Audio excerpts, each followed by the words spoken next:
you. He did it for Ian McCormack. Ian didn't know that in a few hours he would be lying in a morgue, killed by the poison stings of 5 box jellyfish. But what happened in those few hours changed his life for eternity.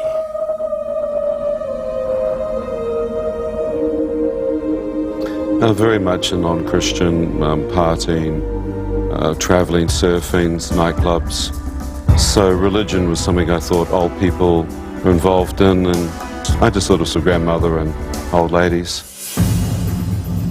Ian McCormack loved the ocean. He was an avid diver, but nothing prepared him for what he was about to encounter.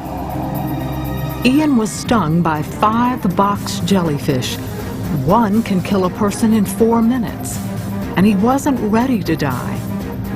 When I was hit, the fisherman turned white and said, "Ian, one of these will kill you." And I could feel the poison moving quickly into my body. And I knew I had very little time.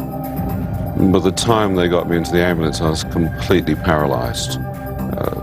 So I was frightened. I thought, well, perhaps I won't make it. Is there life after death? And as I'm questioning all these things, my mother appears in a clear vision in front of me, on her knees praying. I didn't realize, but back in New Zealand, my mother was the only Christian. God revealed my face to her and said, "Your eldest son Ian is nearly dead. Pray for him now." And she's saying, call out to God. No matter how far from God you are, son, he will forgive you.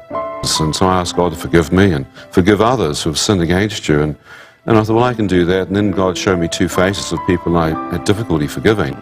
And I chose to forgive them. The peace that came in has never left me in 28 years. Well, I knew I'd given my heart to God, and there was a peace had come, but my body was still dying. And they got me into the hospital. I could feel myself coming out of my body. I could hear them talking and saying, that's all we can do for you, as they shoved anti-serum and neurotoxin into me. And I thought, well, I'll stay awake all night, but I just had no strength. I remember shutting my eyes, thinking, well, I'll gather some more strength. And as it happened, the machines monitoring my heart flatlined, and I was pronounced dead. And so I'm next minute out of that hospital in complete darkness. And then I could feel evil, the most intense evil. It was like invisible eyes were looking at me. It was like a spiritual darkness. And I heard men screaming out of the darkness saying, "Shut up, you deserve to be here." I said, "Deserve to be where?" Another man in front of me, "You're in hell." Thinking, well, God's every right to send me here. And yet I reflected on the fact that I had prayed in the ambulance. Next minute, radiant light pierces through the darkness and draws me out. And then I see this tunnel of light. What's that?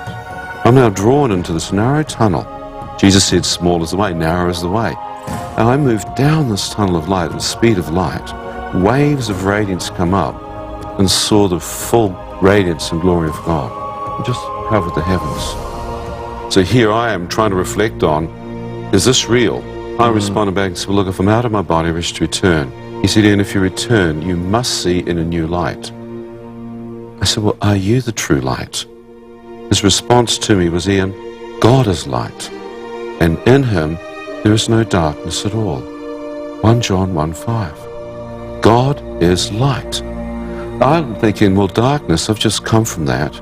They called it hell. Is this the kingdom of heaven? Is that Almighty God? And I was shaken. I thought, he knows my name. He knows my thought before I even speak. Then he must see all my sins. And I'm not a good man. And I cried like a child as waves of love and acceptance which came into me. I said, well, God, you can't love me, and started telling him my sins. And each sin I told him, more love. So I walked into this cloud. As I did, my hand disappeared, and then I put my face in, and I couldn't see my own spiritual body. It had been eclipsed by the radiance. It was like veils of miniature stars.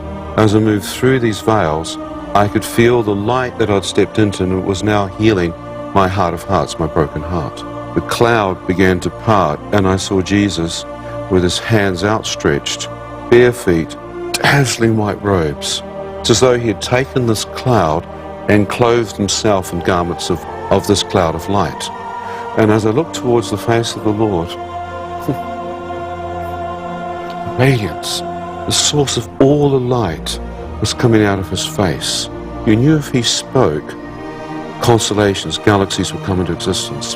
And I can see a whole new world opening up behind him. It's as though he's been a door of light. And as he's opening this doorway into eternity, I can see fields, grass with the same radiance and glory that's upon him right across the pasture. The flowers, the crystal clear river, trees along both sides, mountains, blue sky, rolling hills. As I'm standing there, I knew I'm home. I just began to step forward and Jesus came right back in front. The door closes. He said, now Ian, now that you've seen, do you wish to remain here or do you wish to return? I said, remain here. I said that I've known to go back for. No one loves me. You love me. And I looked back to say goodbye, cruel world, and the Lord showed me my mother. The one person I loved and honored. I thought, if I pass through into eternity now, will she know that I prayed in that ambulance? Will she have any concept that her prayers helped her son to give his heart to the Lord in his dying seconds? Will she have any way she would know this? I thought, she will not. I thought, how selfish would it be for me to enter eternity, my mother have to bury me, and think for all intents and purposes she lost her son to hell. I said, Lord, I want to go back. He said, Ian, if you return, you must see things in a new light, from an eternal heavenly perspective, not a temporary earthly one. I look back again. My father, my brother, my sister, hundreds of thousands of people appeared behind them, a sea of humanity. I said, well, who were they? He said, and I want you to go back and tell them also, because most will not come into a church any longer to hear my name. I said, but God, I don't love them. I don't know these people. I know my family. I love my mother. He said, Ian, I love them. I desire all of them to come to know me. I said, I don't understand that love. How can I go back down a tunnel into darkness and back into my body? He said, son, tilt your head. Feel the liquid drain from your eye. Now open your eye, Ian, and see. As I opened my eye, I was instantly back in my body, lying on a slab in a morgue, with an Indian doctor holding my right foot, cupped in his left hand with a scalpel pricking the base of my foot like a dead piece of meat. And as he saw me open my eye, the poor doctor went through the ceiling. I said, God, if that's true, can I look out my other eye?